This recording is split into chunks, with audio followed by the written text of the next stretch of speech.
So ಇವಾಗ ನಾವು ghee rice ಮಾಡೋಕ್ಕೆ ಇಲ್ಲಿ 2 ಈರುಳ್ಳಿ ಸಣ್ಣಕ್ಕೆ ಹೆಚ್ಚಿಟ್ಕೊಂಡಿದ್ದೀವಿ, ಮತ್ತು ಒಂದಷ್ಟು ಮೆಣಸಿನ್ಕಾಯಿನ ಉದ್ದಕ್ಕೆ ಹೆಚ್ಚಿಟ್ಕೊಂಡಿದ್ದೀವಿ, ಮತ್ತು 2 ಪಲಾವ್ ಎಲೆ, ಚಕ್ಕೆ, ಲವಂಗ, ಏಲಕ್ಕಿ, ಗೋಡಂಬಿ ಮತ್ತು ಬೆಳ್ಳುಳ್ಳಿ ತೊಗೊಂಡಿದ್ದೀವಿ, ಮತ್ತು ಒಂದು ಸ್ವಲ್ಪ ರುಚಿಗೆ ತಕ್ಕಷ್ಟು ಉಪ್ಪು. ಸೊ ಇವಾಗ ಹೇಗೆ ಮಾಡೋದು ನೋಡೋಣ. ಮತ್ತು ಒಂದು ಸ್ವಲ್ಪ ಅಕ್ಕಿ, 1-2 ಪಾವಷ್ಟು ಅಕ್ಕಿ ತೊಗೊಂಡಿದ್ದೀವಿ. ಇವಾಗ ಇದೆಲ್ಲ ಹೇಗೆ ಮಾಡೋಣ ನೋಡೋಣ ಬನ್ನಿ. ಮತ್ತು ನಾವಿಲ್ಲಿ ಒಂದು 3-4 ಸ್ಪೂನಷ್ಟು ತುಪ್ಪ ಹಾಕ್ಕೊಂಡಿದ್ದೀವಿ. ಸೊ ಇವಾಗ ನಾವು ಇದಕ್ಕೆ ಲವಂಗ, ಪಲಾವ್ ಎಲೆ, ಏಲಕ್ಕಿ ಮತ್ತು ಚಕ್ಕೆ ಎಲ್ಲ ಹಾಕೋತಾ ಇದ್ದೀವಿ.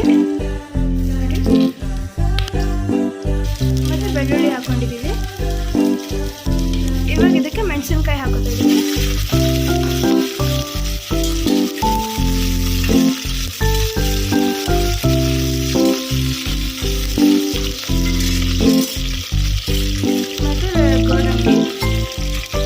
ಇವಾಗ ಇದಕ್ಕೆ ಈರುಳ್ಳಿ ಹಾಕೋತಾ ಇದ್ದೀವಿ.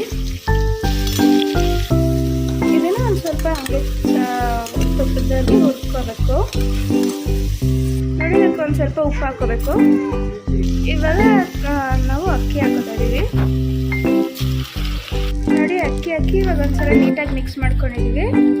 ಇದನ್ನು ಜಾಸ್ತಿ ಮಿಕ್ಸ್ ಮಾಡೋಕೆ ಹೋಗ್ಬಿಡಿ, ಅವಾಗ ಅಕ್ಕಿ ಎಲ್ಲ ಪುಡಿ ಆಗುತ್ತೆ. ಇವಾಗ ನೀರು ಹಾಕೋತಾ ಇದ್ದೀವಿ. ಇಲ್ಲಿ 2 ಪಾವ್ ಅಕ್ಕಿ ತಗೊಂಡಿರೋದ್ರಿಂದ ಒಂದು 4 ಪಾವಷ್ಟು ನೀರು ಹಾಕೋಬೇಕು. ನೋಡಿ, ಇವಾಗ ಗೀ ರೈಸ್ ಆಗಿದೆ.